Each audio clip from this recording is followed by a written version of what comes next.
2024 প্রায় শেষ হতে চলেছে। 25শে ডিসেম্বর সামনেই, তারপর 26শে December boxing day, big shopping day.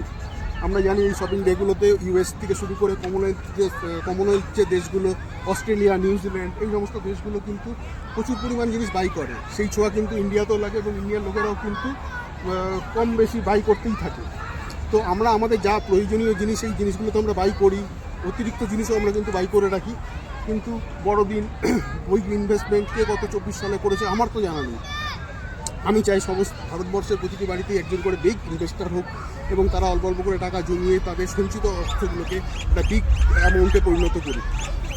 US president Donald Trump সম্প্রতি ঘোষণা করেছেন যে ভারতের ওপর প্রচুর পরিমাণে শুল্ক তিনি বসাতে চাইছেন, কেননা ভারত থেকে আমদানিকৃত যে সমস্ত পণ্য ইউএস করে তার মধ্যে সবথেকে বেশি ইউএসই এই পণ্যগুলো আমদানি করে।